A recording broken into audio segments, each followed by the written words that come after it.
Good morning, everyone. It's nice to have you here today. I'm Anthony Crowell, the Dean and President at New York Law School, and I also have the honor of serving. Thank you.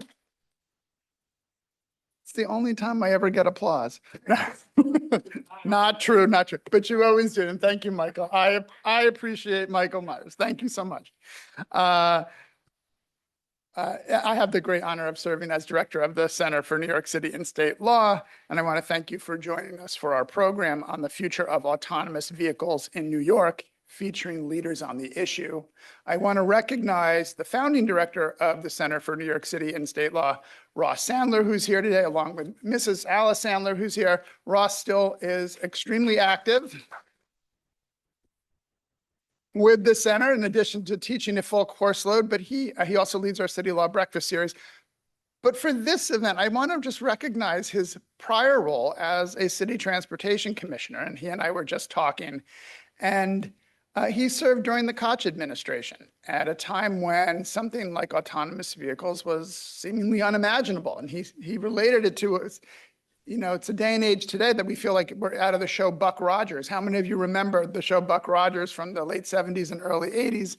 And Buck Rogers was an astronaut who in effect became a time traveler, a 20th century guy who found himself in the 25th century, leading a very different life with a lot of autonomous everything that was going on. And I understand what Ross is saying. And this is wonderful for us to see such futuristic ideas come to our streets, and the power of technology ever evolves. So we're very proud that we are deeply committed to exploring these issues, and certainly doing so as part of our gig economy project, and of course, the work of our Innovation Center for Law and Technology.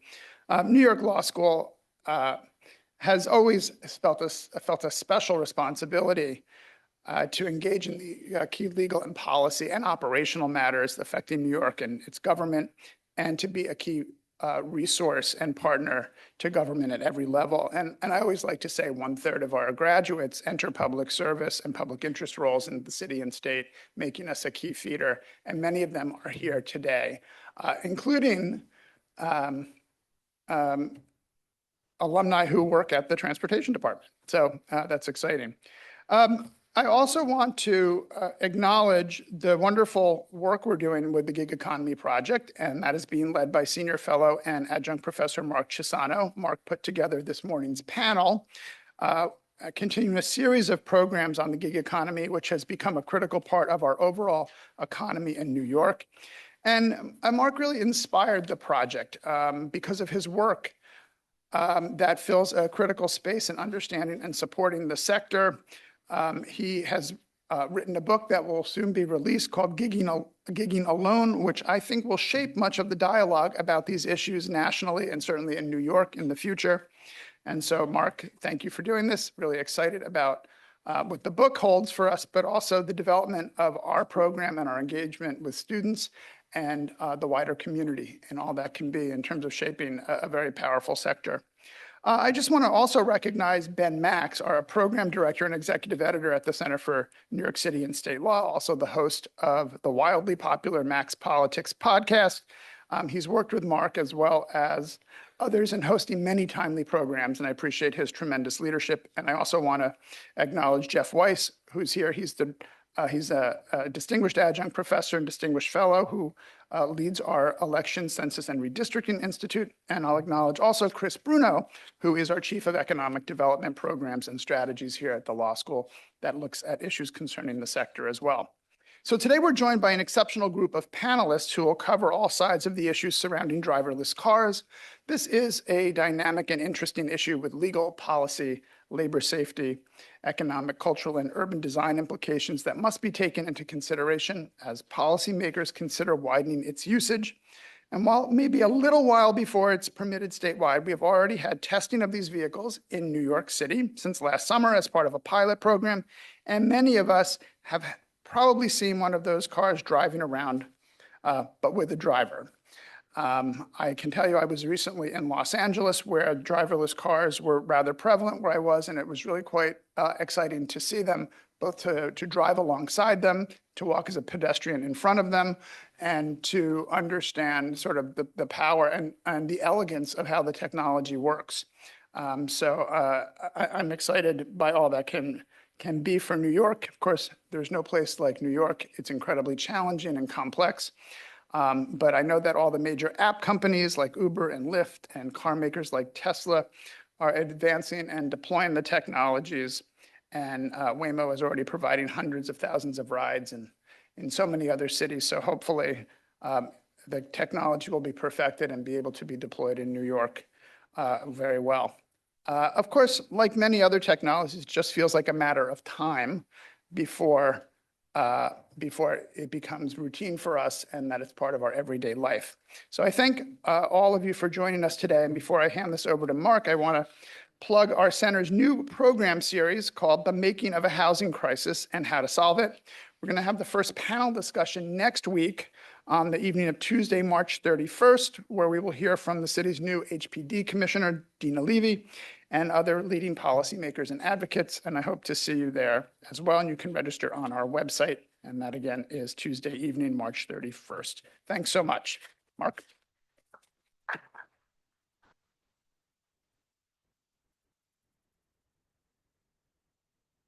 Chiusano, Senior Fellow here at the law school, where I lead the Gig Economy Project, an initiative to study and convene events like these about the field of app-based work in New York. I'm also a reporter and author, and I'm almost done with this book, Gigging Alone, for which I worked app-based gig jobs for about a year, including DoorDash and Uber. For Uber, I did not have an autonomous vehicle at all. It wasn't even close to it. It was my family's beat-up Honda Fit. So if you accepted a ride from me, I'm sorry, it was not as clean as it should be.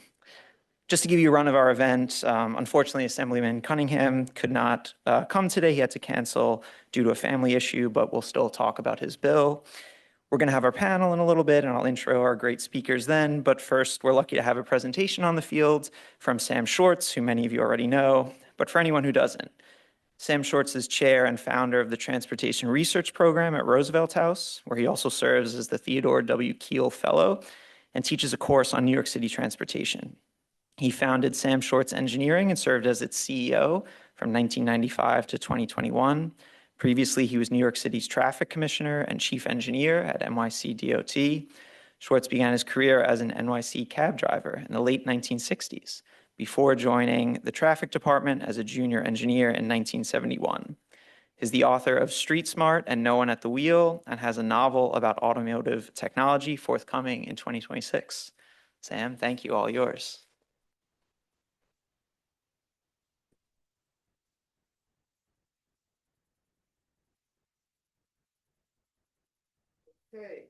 Thank you for that introduction. And I have to recognize Ross Sandler, who was my sidekick at the Department of Transportation. I was his sidekick, to put it more accurately. He was the commissioner of the Department of Transportation, and we did wonderful things. We did such wonderful things that our tenure didn't last very long. It's kind of reverse Darwinism when you work for government. And I see some other colleagues from way back. So today I'll talk about Autonomous Vehicles 101, and I'm going to be speaking pretty quickly because there's a lot to cover. In my class, this takes 3 hours, so we're going to do it all in about 15, 20 minutes. And so let me get started and see if the clicker works. Okay, I may have to do something else. Okay, I know we're in a law school. This is an opportunity for you. Get in. Autonomous vehicle crash, the Law Brothers.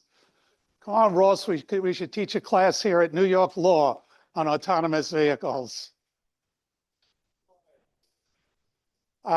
Since practically the advent of the automobile, people have been talking about autonomous cars. And one of the very first was unveiled here. The Houdini Radio Control Company had the American Wonder, and it worked really well. It was radio controlled. There was a car behind it, but it had nobody driving it, and it worked so well until the very end where all the photographers were, and it crashed into the photographer's vehicle. What a photo it made. Life magazine, 1957 on the right. And anyone here, like myself, old enough to have gone to the World's Fair in 1963, 64, remembers autonomous cars were coming the next decade. We all expected to see them. Well, it's 50 or so, 60 years later, and they're here. They're coming. There's no stopping them. They will be here. And they're already in a number of cities. When I first wrote my book, No One at the Wheel, my original title was Autonomous Vehicles, the Good, the Bad, and the Ugly. There are a lot of good things that could happen if we do this right, but that's a big if. You could reduce congestion. That's as long as the AVs are shared and integrated with transit. And that's a big if. Crashes, injuries, deaths could plummet. One of the features that's been cited is people who can't get a driver's license would be able to operate a car by telling it what to do. And you could read all of the others. One that I want to highlight is the last mile would be solved. Now, the last mile is how do you get to transit from the suburbs? And if you remember when Uber and Lyft came around, they said, we're going to be the last mile solution. They've been anything but the last mile solution. So be wary of promises. These are all the good things that could happen. If you listen to the industry, more jobs from new jobs created and greater productivity. And we're going to be talking about jobs in a few minutes. Now, if it competes with transit, even if it's shared AVs, traffic miles will soar. Most studies that I've looked at found that vehicle mile traveled, which is a measure of congestion, will increase. Kelly McGinnis, who's our director at Roosevelt House Transportation Research Program, was recently doing an analysis that showed for every mile that one of these robo-taxis drives, it actually carries a passenger for 1 mile. It has to drive about 1.8 miles, or an 80% penalty, or an increase in VMT. And if some of you commuted here by car and you took an autonomous vehicle today, and parking here is $75 for the day, you may tell that autonomous vehicle, go back home and come back after the conference is over and take me back. So VMT is a real risk that it's going to go up. And pedestrians, bikes get squeezed out. If you go back 120 or so years, 130 years, when bicycles came along and the American Wheelman Association wanted hard roads and heard about this very new technology, the automobile, they said they joined forces with the automobile to get hard roads. And as soon as they did, and the hard roads were built on the Bronx River Parkway, the Long Island Motor Parkway, the bikes were banned. So we have had a revolution here in New York City, and my focus is more New York City than the rest of the country, but we've had a revolution in terms of using space. That could go away, as we saw that happen with the automobile 100 years ago, when we had wider Park Avenue, we had wider sidewalks on Fifth Avenue. We moved nearly 2 million people on the East River bridges. We move about 1 million now because we replaced tracks and put trains there. So there's all the mistakes of the last century. What did we learn as this new form of transportation is coming? How can we do this better? And then the ugly is private ownership. We're not introducing them as robo-taxis or shared vehicles. Public transportation is decimated. Inactivity diseases rise. If you look at inactivity diseases, the places that walk the most have the least inactivity diseases. It goes without saying. Studies have shown that Manhattan, for example, has a much lower incidence of diabetes and other forms inactivity diseases. And as you go further away and there is more reliance on the car, inactivity diseases increases. Everybody gets a license, even your dog, a new modernist view of cities. And one thing I don't think anybody talks about, I shouldn't say anybody, there are a few, AVs as weapons. We've seen that. Not far from here, we saw a car as a weapon that killed 8 right here on the West Side Highway, a few blocks from here. We remember last New Year's in New Orleans, I believe it was 14 people killed, or Los Rambles, or in Germany, Christmas, car rammings. Car rammings are a fact. ISIS put out a missive that said autonomous vehicles are the way to go because you don't need a martyr if you have an autonomous vehicle. I think we have to pay attention to that, especially here in New York City. Now, how do they work? Some of them have all 3 ways of seeing. So to replace what a human sees, there's LiDAR, which is light beams. It's like almost like radar, except it's using light. Radar, which can tell you the speed, the position of nearby objects, and then machine vision cameras. Now, some of the companies like Waymo rely on all 3. Some companies like Tesla relies on machine vision. There's a big argument going on as to what is the right approach here. And then there's a decision process, there are algorithms, it is a learning process also, and then controls of the steering and braking. This is too difficult to understand, so I'm just showing it you briefly because in the industry they talk about levels 1, level 2, level 0, level 3, 4, 5. Now what Waymo did, which was very good, is they went to level 4, 5. They said, forget about this level 1, 2, 3, which means that you have to pay attention. Even if the vehicle is 99.9% of the time doing everything right, you have to, every 10,000 miles or so, which is not a lot, you may have to take control of that vehicle. So I like what Waymo did and some others who said, we're not going to rely on a human having to take control. We're going to go all out in it. So I think that that's the right approach. And we've seen too much tragedy when we try to tell people this is, you have autopilot in your car and you could rely on it and now play a game. And they do that. And we've had quite a few fatalities with that. This is what I prefer. Alan Kornhauser, a professor of the autonomous vehicle program at Princeton, says, forget all those levels. Either they're self-driving and you have some autonomous vehicle features, or it's self-driving, but you always have to be aware, or you really could not have to pay attention. Those are the driverless vehicles. And so I'll make a distinction between robo-taxis, which is what you're hearing mostly about. The robo-taxis in Los Angeles, robo-taxis in San Francisco and other places, versus personal AVs.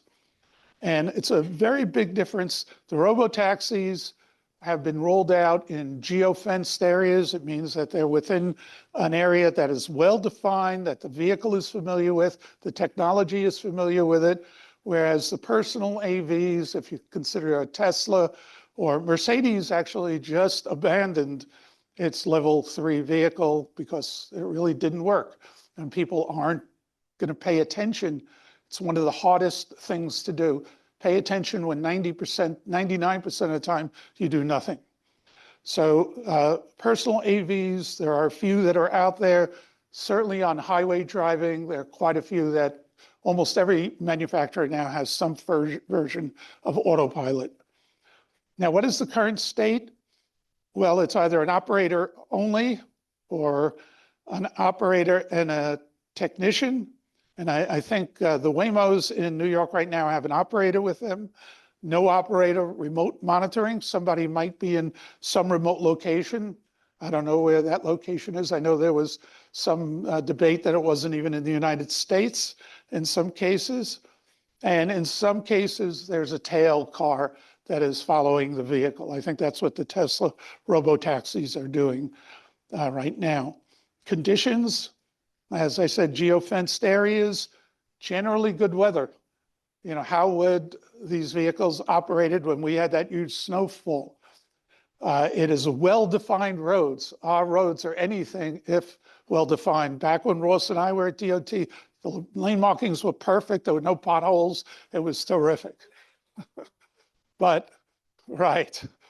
But nowadays, I've used, and occasionally I've gone on autopilot on my vehicle, and it's riding, and then there's a curve in the road, and the markings have disappeared, and the car says, "Sam, take over." It starts shaking, and I have to take over for it. In most of these places, low density, few pedestrians and cyclists. San Francisco is the exception there. Few stops, slow and hesitant, if truly autonomous, but it is learning. Now, the major thrust, you will hear this all the time. Humans are the problem. Humans create 94% of the crashes, and therefore the equation is simple: take the human out of it. Well, you know, you could say the same thing about any form of transportation, and Europe decided differently. Asia decided differently. They said, let's introduce a whole bunch of fail-safe systems to reduce crashes. And there's a number of cities in Europe today that have, you can count the number of fatalities on your fingers. Helsinki recently went more than 12 months without a fatality. Oslo went more than 12 months without a fatality. And the United States is a complete outlier when it comes to crashes and fatalities. So the technology is there. The technology that autonomous vehicles rely on is there. It could be there. It could be in your vehicle today, and some of it is. But we could reduce crashes if we followed European models by about 80%. Now, when here's just Oslo, you could see Oslo had 4 fatalities for 720,000 people. We have about 12 times as many people, so that would be 48 by population. We had 252 in 2024. Now, you will hear self-driving's already safer. You'll hear that from all of the companies talk about how safe their driving is. But I haven't seen any independent studies. Studies that I've looked at were financed, supported, or done by the industry itself. And I certainly don't trust that. But I throw a question out to you today, and I do this, you'll see why. Would you rely on an AV if it got into a fatal crash once every 100,000 miles? How many people here would get into an AV for 100,000? Nobody. How about 1 million? Okay, we have a few for 1 million. How about 10 million? Some more. How about 100 million? Many more, or 1 billion. Okay, it turns out if you're a good driver, you don't get into a fatal crash for 100 million miles. If you're a good driver in Europe, it could be 300 million miles before you get into a crash. So for an AV to be effective, it needs to be as good or better than a human. It has to be better than 300 million miles or more. So that's a pretty heavy lift. 99.99 is not good enough when you're talking about traffic, when you're talking about vehicles in traffic. So Waymo, which I believe is probably the best company out there in terms of what it does, puts out its own statistics. And when you look at its statistics, you see that it's largely done by Waymo, people that work for Waymo. I looked at the study that NYU cited, an 80% reduction in traffic fatalities and injuries, and found all 10 authors were Waymo authors. So I take that with a grain of salt. But as safe as Waymo is, Tesla's 10 times safer than Waymo. So there's so many outrageous claims that are being made there, but there isn't an independent study that I have come across that has demonstrated exactly the conditions. Did we do it under the same conditions as the average taxi driver, for example? One of the things Kelly's been working on is comparing crash rates of taxi drivers in New York, which you'd be very interested in, with Waymo, and found New York City taxi drivers are pretty good. So we'll have that study out soon on it. And Tesla says they're 10 times better than Waymo. This is from last month, February 17th. The Tesla robo-taxi adds 5 more crashes. It's 4 times worse than a human. So I don't know what the number is. I really don't. I'm waiting for a totally independent study, and we're not going to get it out of Washington. Not a chance. And this is something that we've done, and I've shown this graph at lots of conferences. And I don't know if this is right. This was done recently by Kelly, taking a look at how often do you get into a crash.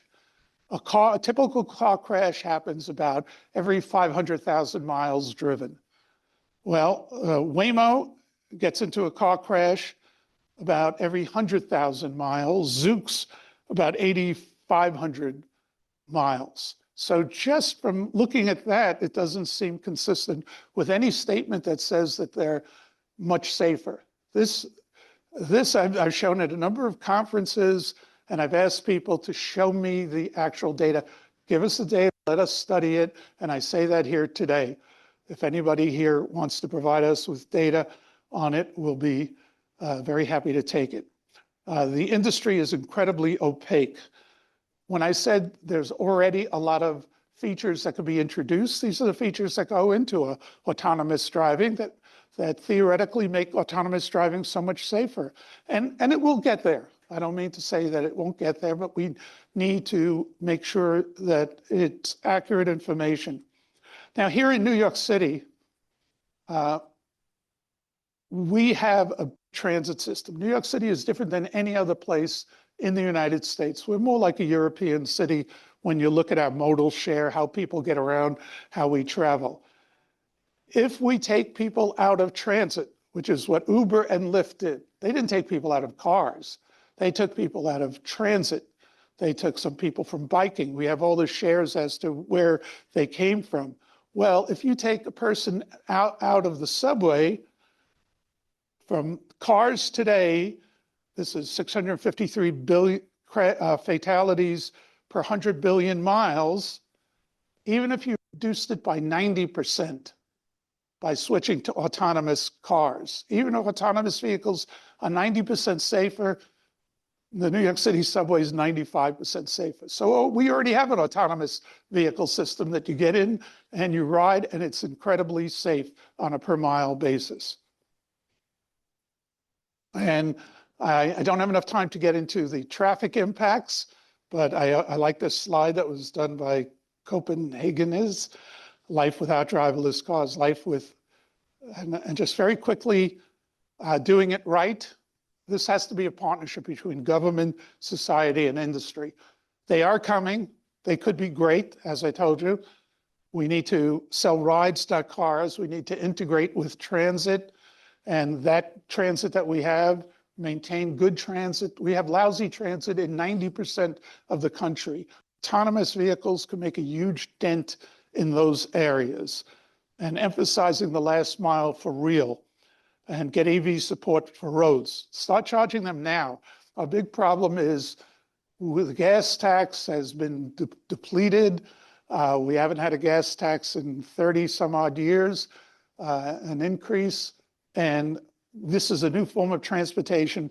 They're going to use our roads, make them pay for it on a per mile or per minute basis.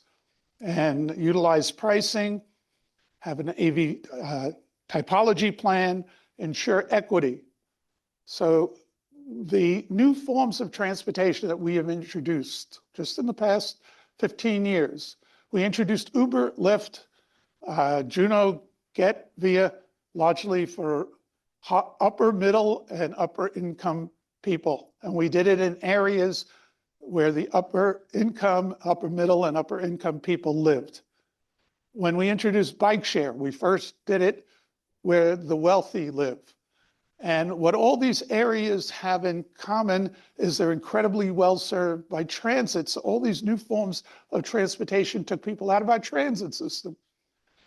It would be wonderful if we had a system that dealt with the low income, the disabled, and the elderly, and turned it on its head from just a profit motive to a social motive as well. And you can take a look at all of the others over there. These are what I mean by typologies. The vehicle has to obey the rules and regulations of the different areas that it goes into. And I close with, what is the problem we're trying to solve? What do we in New York really want to solve? And that's the question. If we want to solve crashes, fewer vehicles equals fewer crashes. Restrictions, congestion pricing resulted in 9% reduction in serious injuries within the congestion pricing zone. So fewer vehicles works, slower vehicles work. There are a number of things that we can do while we integrate autonomous vehicles into our street system. Thank you very much.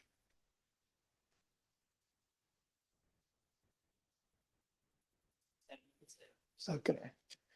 Thank you, guys. I just want to introduce the other panelists.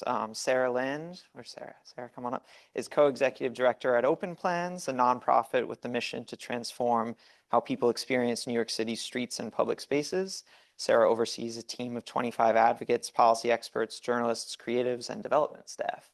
Dinara Zhanpeissova, born in 1989 in Kazakhstan, immigrated to the United States in 2014. Since 2018, she has been working as a rideshare driver with Uber and Lyft.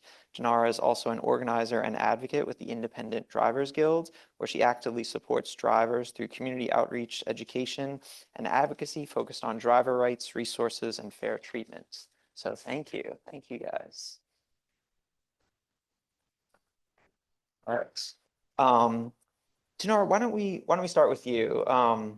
How do you see autonomous technology, this technology we've been talking about, affecting rideshare drivers, for-hire vehicle drivers over the next few years? So I've been driving for Uber and Lyft in the past for 8 years, since 2024. Right now I drive it flexible on the weekends, but Monday to Friday I joined the Independent Drivers Guild. And now I represent not only my voice, but the voice of thousands and thousands of drivers. How it will affect. But so earlier you guys said it's a gig work. It's not a gig work. We're talking about the labor here. We're talking about hundreds of thousands of Uber and Lyft drivers. There is 13,000 of yellow cab drivers, and there's a 10,000 of delivery workers, which also operates on the vehicles. And upstate New York, that's another 10,000 of drivers. So that's the 200,000 families, immigrants, breadwinners. This can affect them entirely. Most of them immigrants who does not speak even English. The only thing they can do is just drive. You cannot even transfer them to other job because they don't have knowledge of English. And as you said, New York City is the city that is not out like others. And the bone of the city, I believe, is the immigrants, who actually, most of them don't speak English. So it will be affecting greatly. The impact to them, especially immigrants, will be huge. Yeah. Have you spoken to other drivers in other parts of the country who've been sort of seeing these cars come into their areas already?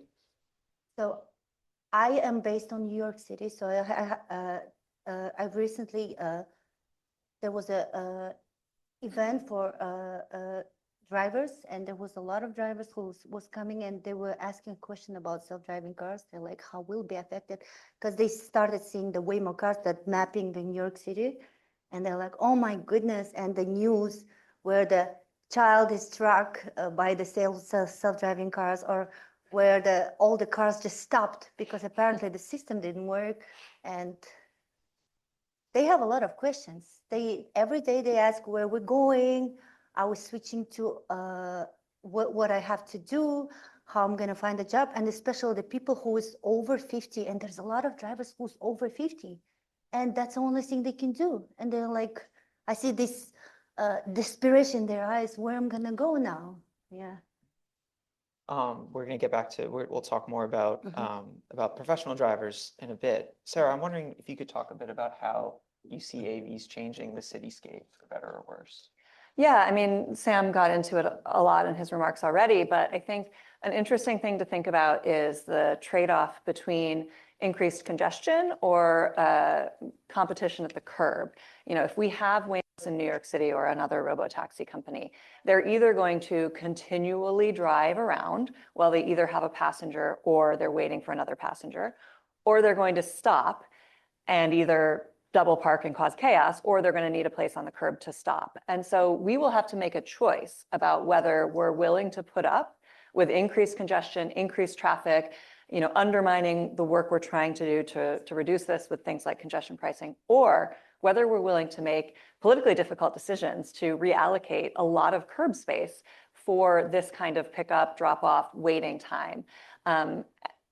And, you know, at open plans, I think we would obviously prefer the, reallocating curb space, but we know how difficult that is. And, you know, I think that maybe the industry is being a little unrealistic about how difficult it will be to incorporate AVs into our streetscape.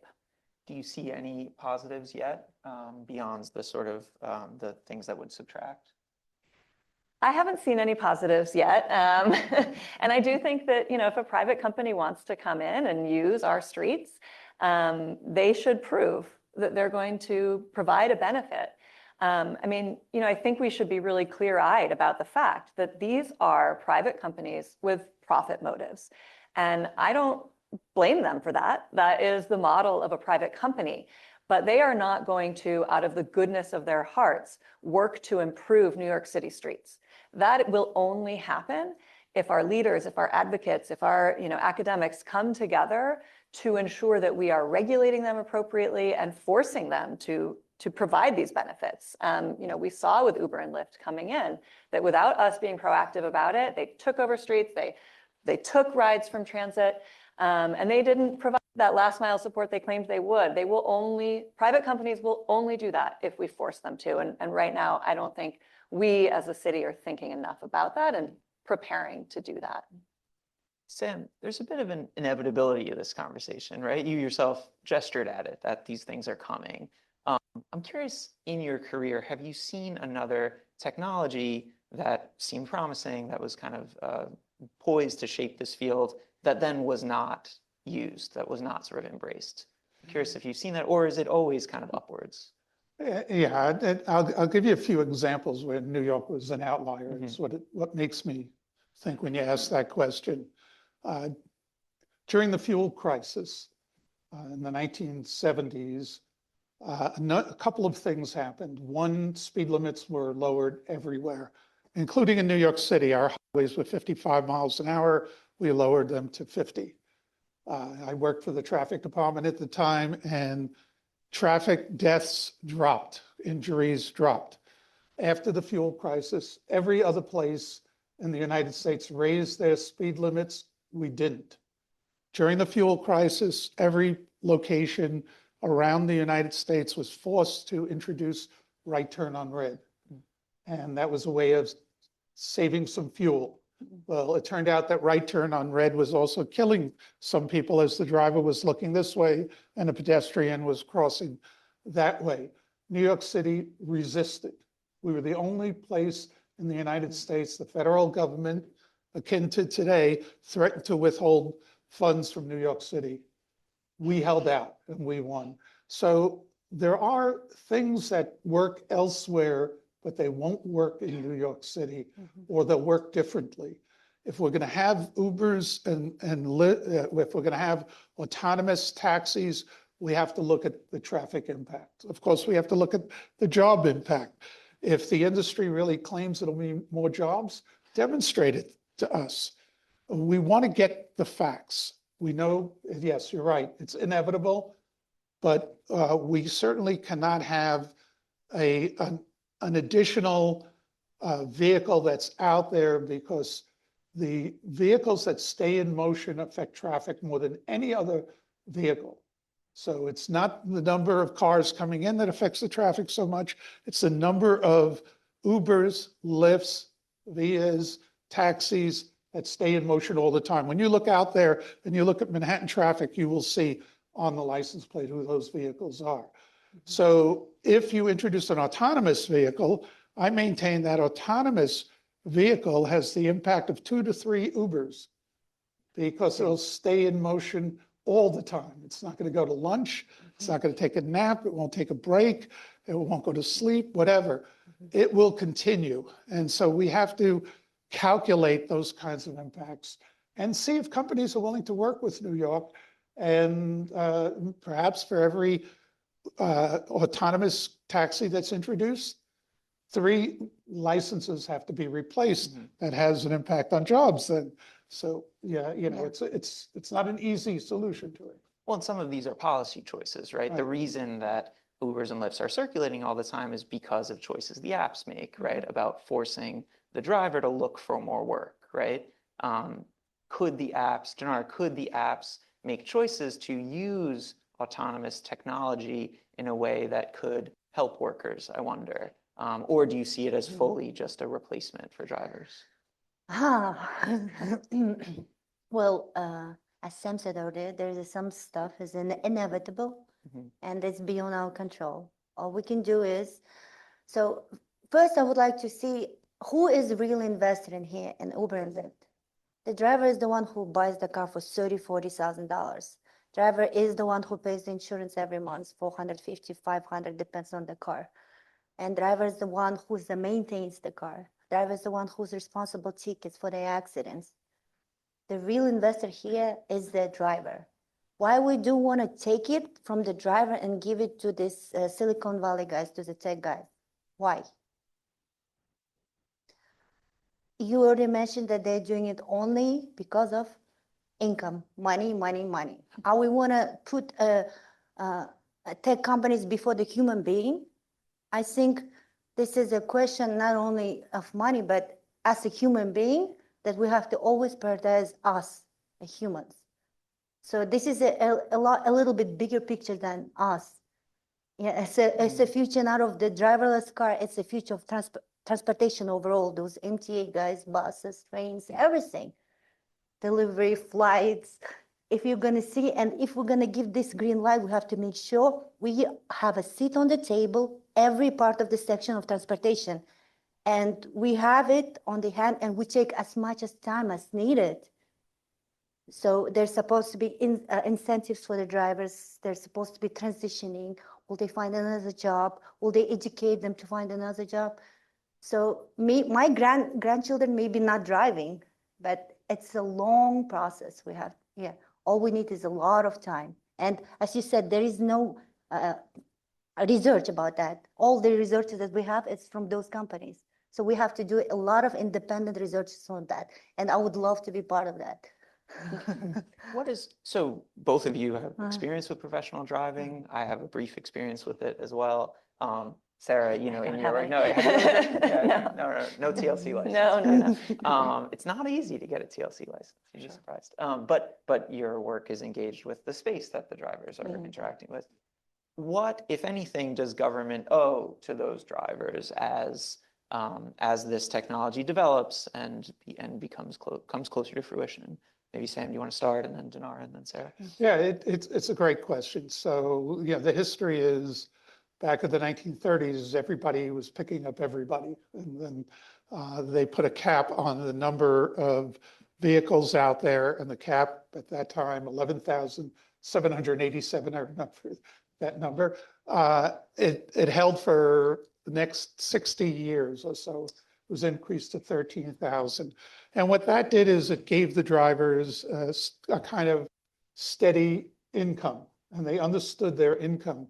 When Uber and Lyft came in, the mistake that was made is it offered a higher quality service than the taxi because it came to your door. It had a map that told how to get there the fastest, and it didn't have all the partitions with your knees up against. we priced it, it was priced lower or equal to a taxi. And even VIO used to say the same as a subway fare. They'd say you could travel for that. So we priced it wrong, and that introduced too many drivers to the point that in the beginning it seemed fine. Uber's losing $1 billion a quarter. They're subsidizing it. But it meant that we produced too many drivers, and ultimately it proves that the drivers, many of them weren't earning a living wage. So we need to do this gradually. And if robo-taxis are going to be replacing Ubers and Lyfts in some cases, it's got to be gradual. And the share that the drivers get should be more. We should aim for a living wage for drivers. And that's not the way the formula works. And the companies are trying to do everything they can so that the driver goes as fast as they can. And when they have dead time, not getting paid for it. We suggest in congestion pricing that even the dead time is priced, not just when they have a passenger. It's priced for the driver. The Yes. driver's burning gas, the driver's burning their time. Yes. Dinara, do you see any more sort of tangible aids that government can give or provide to drivers? It's education, as I said already. A lot of drivers, they're immigrants, and it's going to be very hard to find them if, let's say, they don't have job anymore. I don't know where they're going to go. There's supposed to be a lot of education where they can transition, or if the WEMA will be creating operators or somebody who has to watch, they have to create a whole education program for them to transition from the driver to the office worker. But other than that, there's incentive. Yeah, if they will be taking over the TLC plates, because every driver is invested in a TLC plate, those numbers T that you see a lot of cars. They'll probably have to have certain license, those WEMA cars. So if they're gonna get it, they're supposed to get it from the driver. How does it work? Will this license will be sold from the driver? Do they have to buy it for certain amounts? Do I have to rent it? If they rent it, pay monthly to the driver because the driver already invested their life saving to get that TLC plate. So. And now, yeah, go ahead. Yeah, I mean, I think the claim that Waymo will create more jobs is pretty spurious. I mean, obviously, their business model relies on the fact that there's no driver in the car. Uber is barely profitable, and they're on the backs of the drivers, as you were saying before. The driver owns the car. I mean, Uber's overhead costs are pretty low, and they're still barely profitable. Waymo is going to have to own all the cars, clean all the cars, put the gas in the cars, carry insurance on the cars. The only way they're profitable is the fact that they have very few human employees. And right now they have a number of remote operators because the cars do need them, but their goal is to make the technology such that they have fewer and fewer need for remote operators. So their whole business model is to reduce jobs, and the claim that they're going to increase jobs, I just don't believe it. So some of the, I think the argument that the companies make is that there's a kind of paradox of the last mile of automation, where some of these technological changes do create certain other jobs, right? So the one that Waymo always points to is this sort of Asian outsourced jobs to kind of help guide the cars in some ways, and even jobs in the US to deal with law enforcement or just kind of do the pickup Clean of the small cars, problems. service the and cars. then depots That's of cleaning, et cetera. These are some jobs. But I'm curious, Dinara, I don't know if when I was working as an Uber driver and speaking to a lot of drivers, I think that's something that only drivers realize is how much of the job is pretty tangible and is helping someone to a door or actually like doing a courier job of handing someone a package. And there's a lot that isn't really automatable yet. Do you see a subset of drivers needing to exist into the distant future because there are things that are necessary to be done by a human beyond the driving itself? So there is elderly people where you have to, you cannot even stop like 100 meters from the location where you have to pick up. And this self-driving cars, they don't open the car for you. So you have to help, you have to carry. There's the people who's going to airport, they have a lot of suitcases. And there's also human factors when now let's say the rider is down and you have to just humanly talk and ask, how are you doing? Is everything is okay? And I don't think these robot taxis will be actually helping out, because the biggest factor is the human factor, just being kind to each other, and this is all automatic. I don't know how this is gonna work. Unless maybe there will be someone on the phone, as you said, if we're gonna create, they're gonna create a job where there's a life on the phone, someone always there. I have no idea. Yeah, I mean, at Open Plans, we talk a lot about Yeah. how we build connection in cities. You know, this is why we live in cities. We want to build connection with others. And it's obviously getting into a cab or an Uber, you have an opportunity to meet someone who's very different from you and talk to them, or even just maybe you don't talk to them, but you hear them talking on the phone. Like, there's this human connection there, but there's also a human connection from inside and outside the car.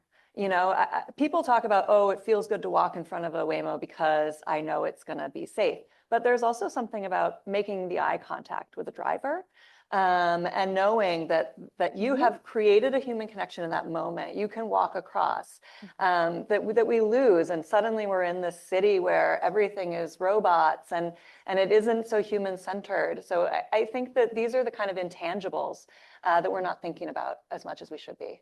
And some of this, again, is policy, right? Sam, there's the accessible vehicle issue is a big one. Do you think that is something that should be legislated, that a certain number of these cars could be more accessible, that is another opportunity for drivers to have continued work? Yeah, there's real risk in with every new form of transportation lately introduced. We've left out people with disabilities. We have left out some of the elderly and others. And I fear that's exactly what's going to happen here. Is a robot going to get out of the autonomous vehicle and help somebody who has mobility issues to get into the vehicle?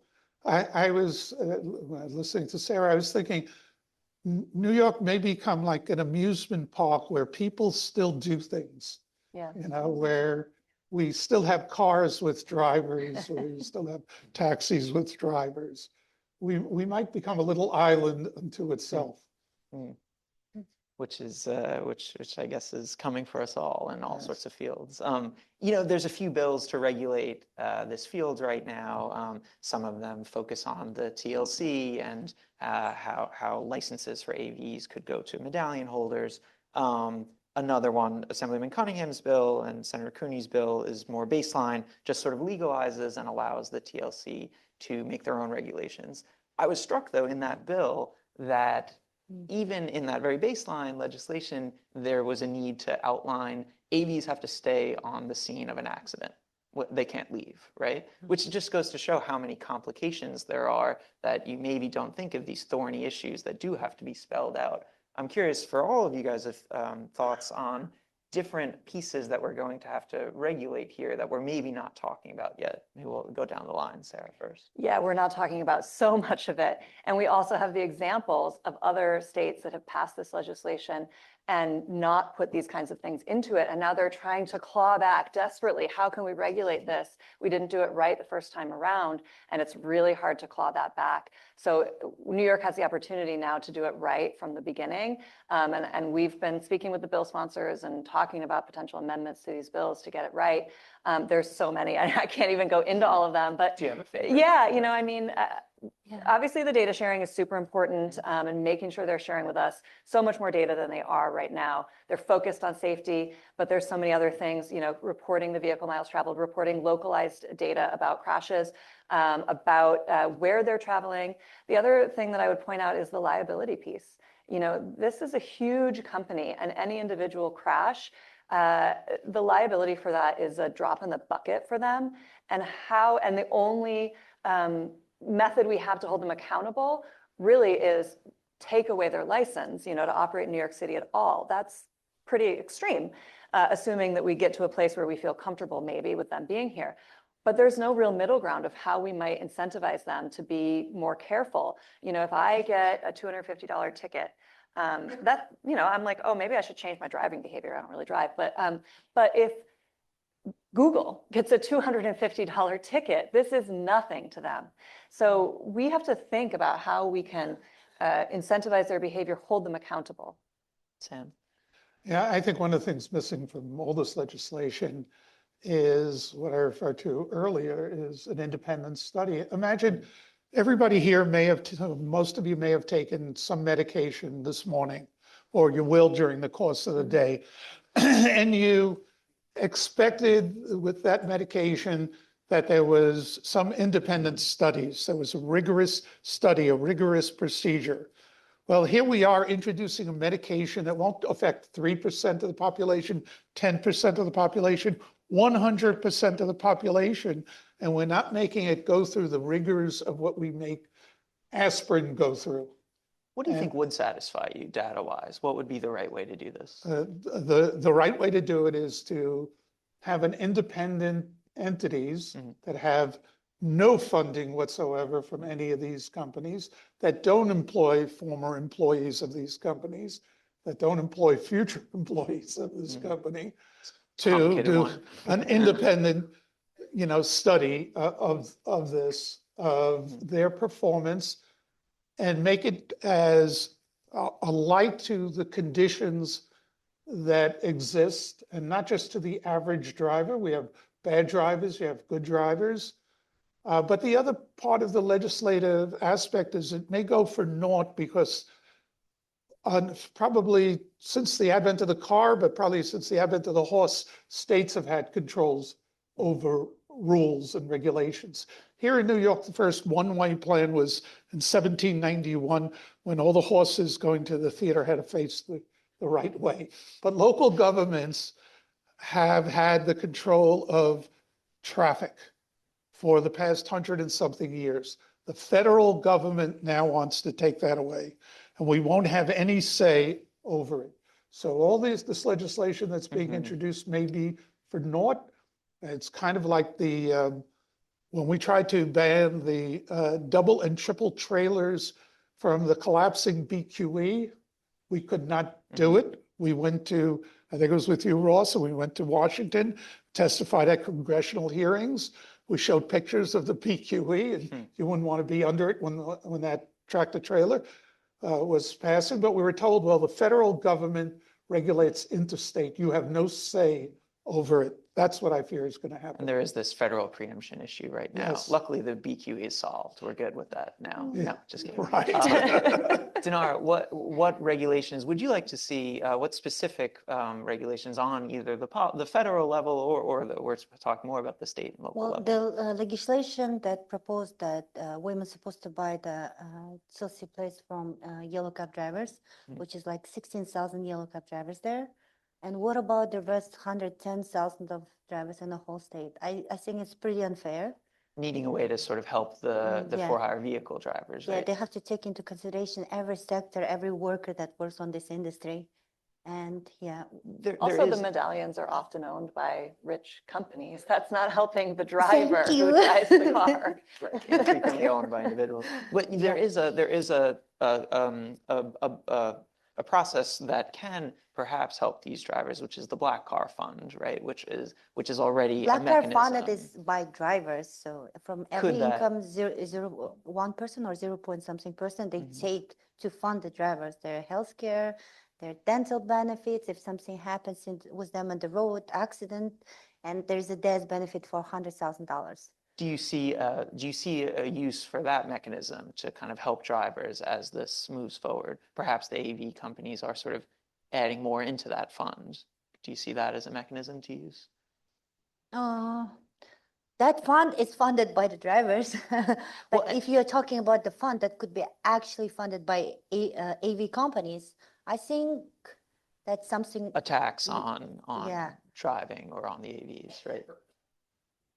If there would be fun for the drivers to go for the education again, I am always focused on the education because they still have to earn money later on when they will be transitioning or they will lose the job. So we just have to make sure that they have something to take care of their family, because they're the breadwinners and only person who actually makes money in the family.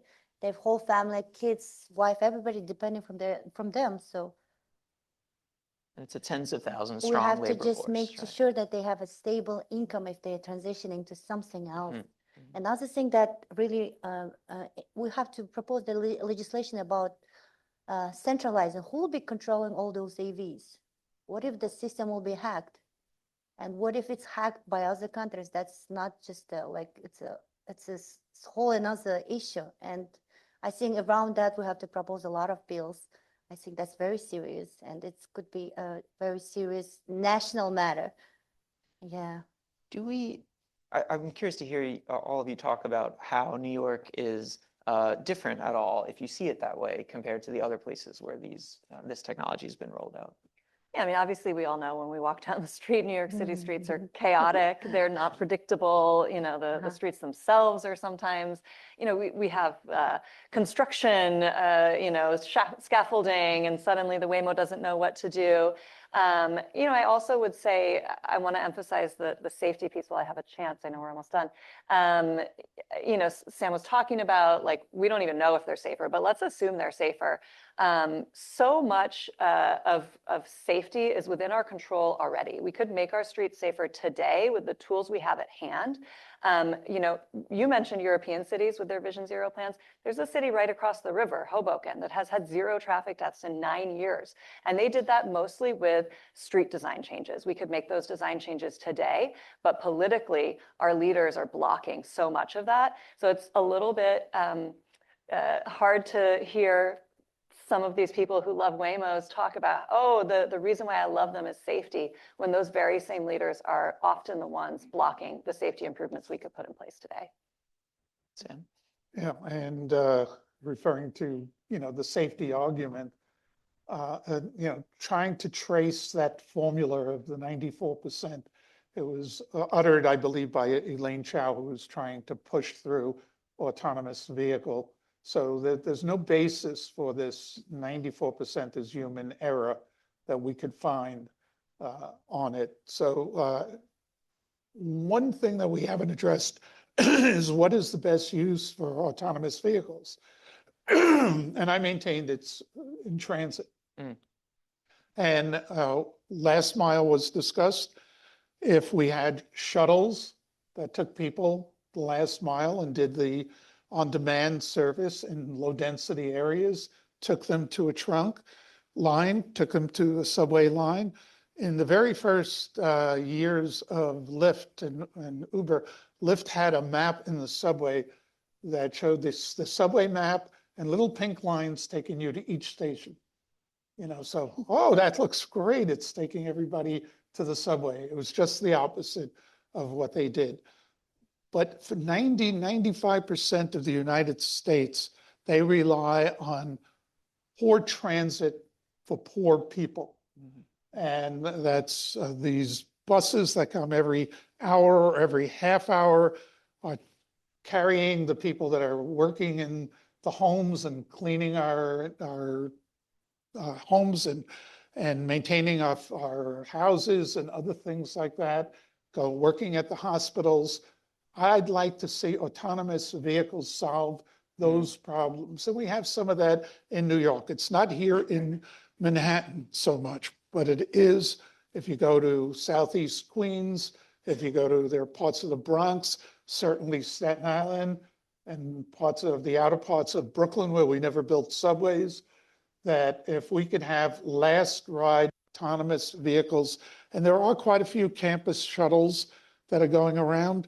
Just to digress, a funny story, the Port Authority tested in 2024 a caravan of 3 mini buses, autonomous, and they worked perfectly. They stayed 7 feet apart, and the theory is you could have 3 when you have high demand, 2 less demand, only send out 1 when you don't have much demand. Well, as it was traveling along, a pigeon flew between 2 of the vehicles and they separated. So some of the unknowns, right? Right. When Sara was talking about all the different things we have to deal with in New York, we have tough pigeons here. And maybe a rat will run across and it'll stop. I don't know. And Dinara, we'll go to you for the last word, and then we'll take a few questions, I think. Ben has a mic. So, but the last thoughts on any ways that New York is different that we should be considering for AVs. Yeah, New York is a city that like any other, and As again, in the backbone of the city is immigrants, and this is one of the main jobs which immigrants does from a different background. And I just, that's why we need a seat on the table, because this is affects us first. We're just not a gig workers, we are labor here. And I want you guys to we have to take as much as time and make sure we hear all the drivers, because this will affect all their families. And yeah, tech companies, they will have a time to make money always, but we have to take into consideration all those 200,000 people, families, immigrants, and everyone. That's all for me.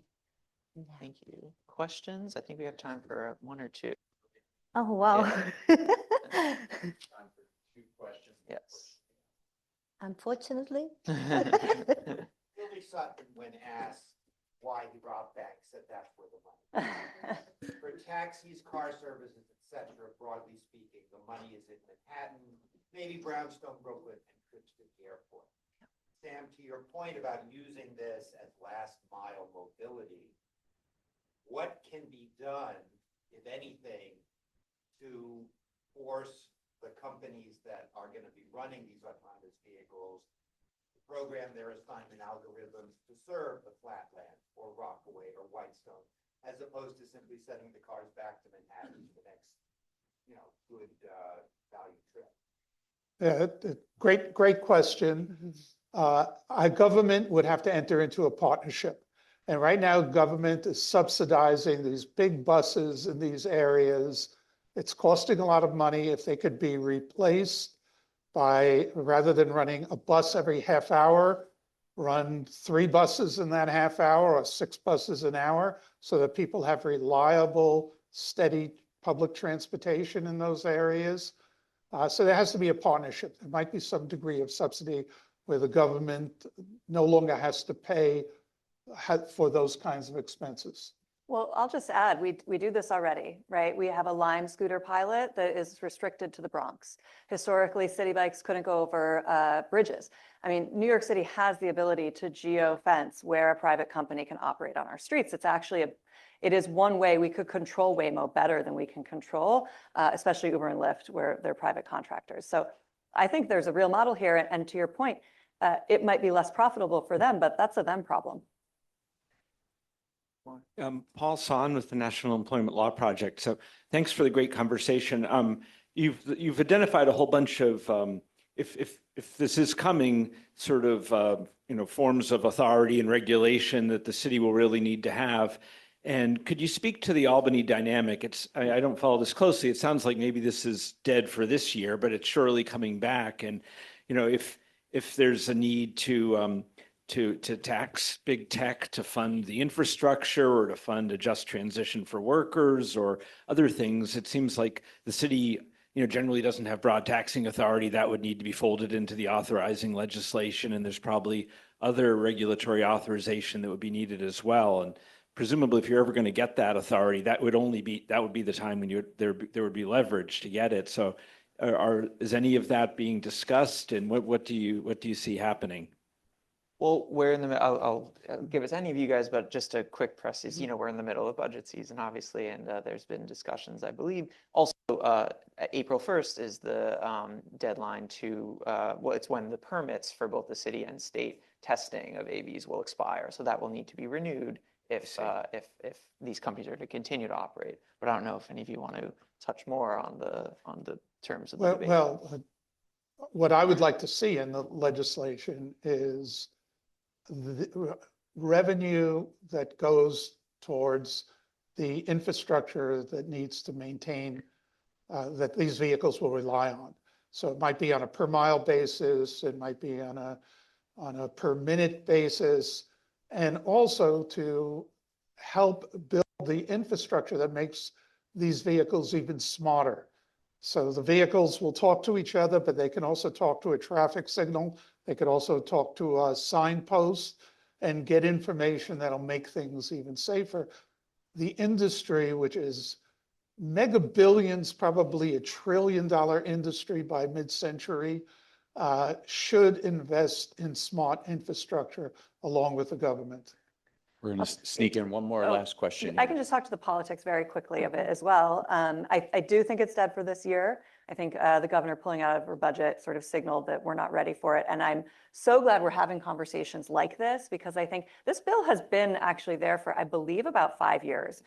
And this is the first year where it felt like there was real momentum to pass it. And what we found when we spoke with legislators was they hadn't really thought that much about it. And it felt like a shiny new thing that seemed popular, and why not pass it? And I think because of conversations like this, it has brought them the realization that we need to have more of these conversations. We need to be more thoughtful about it. So I think we have some time, and I think we're going to get to that more thoughtful place. Hi, everyone. Thank you very much. Just to touch on public safety from a slightly different angle, we've discussed traffic accidents, which are very, very important, but they're just that, accidents. Mr. Schwartz, in your presentation, there was a reference to AVs used as weapons in the heightened threat landscape that the world continues to build to, where cybersecurity and cyber attacks are ever more prevalent. How does the thought of AVs used as vehicles come into the conversation, and how can we keep New York secure from that very specific type of threat? Yeah, I mean, there's already was one case in England where a terrorist wanted to use an AV to deliver explosives. A man was convicted of doing that. And there also, I mentioned, there was an ISIS directive that recommended looking at these types of vehicles because you didn't need a mortar. I'm not an expert in cybersecurity, but essentially this is a computer on wheels. And so many things can go wrong in there.